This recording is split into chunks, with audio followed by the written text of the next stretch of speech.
My dear sisters and brothers in Christ, in today's Gospel reading, Jesus is asking us to be constantly prepared to welcome Christ at His second coming.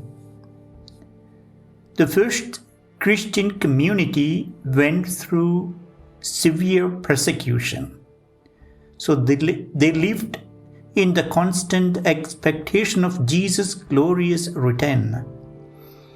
They believed that the second coming of Jesus would end their suffering. But we know that even after 2000 years, Jesus has not come back as He promised. Sometimes we try to understand God's working in our own limited time and space. The important meaning of the message is not the time of His arrival, but the need to be prepared when He comes. Jesus is telling His disciples, "You also must be prepared, for at an hour you do not expect the Son of Man will come." Belief in the eventual coming of the Messiah is part of traditional Judaism. The sacred texts and traditions of the Jewish people give certain signs of the Messiah's appearance. Some of those signs are the following. If everyone in Israel repented in a single day,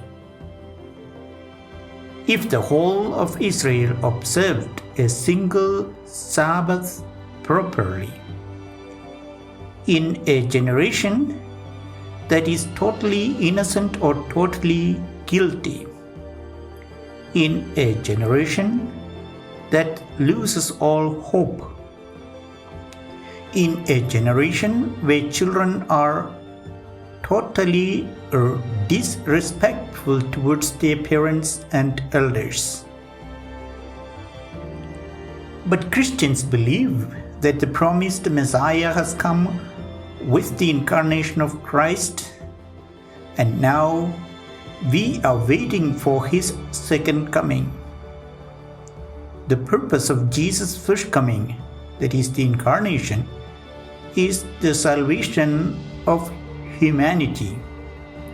The purpose of the second coming is stated in our creed.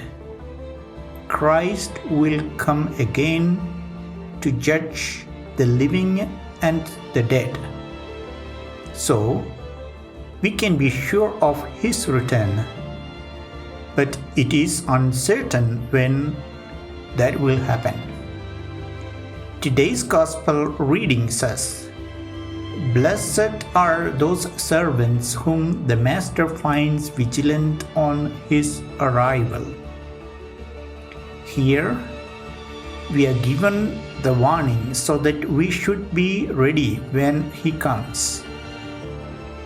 Let me give an example of the kind of life we need to lead in order to be prepared always.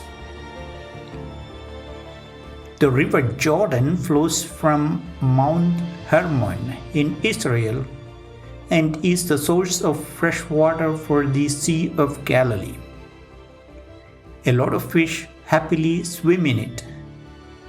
A lot of birds joyfully fly above it. And a lot of trees and plants strongly grow around it. But this small sea does another generous act. It allows the water to flow through the other side, generously sharing its goodness. The Dead Sea receives fresh water from Jordan but does not have an outlet to express the same generosity. As a result, the Dead Sea is dead and has no fish, no birds, no plants living in it. The Dead Sea is unwilling and unable to share the goodness it has received. It kills itself because of its selfishness.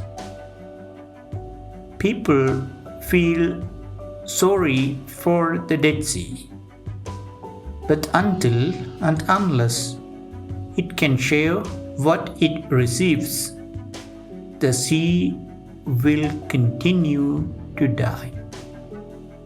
Saint Mother Teresa of Calcutta tells us, "Let no one ever come to you without having better and happier."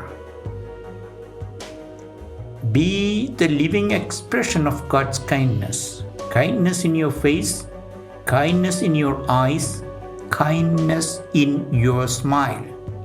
So today we should transform ourselves into a Sea of Galilee in our own place with an overflow of our goodness. God's love flows from heaven like the stream of Jordan, giving life to all of us. If we already are like the Sea of Galilee, let us rejoice and continue to nourish many more lives. If we are like the Dead Sea, let us break the barriers that prevent us from flowing the goodness from us.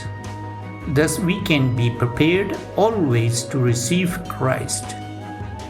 Let us continue to dream like the Sea of Galilee until our dreams are fully realized in the final and glorious return of Christ.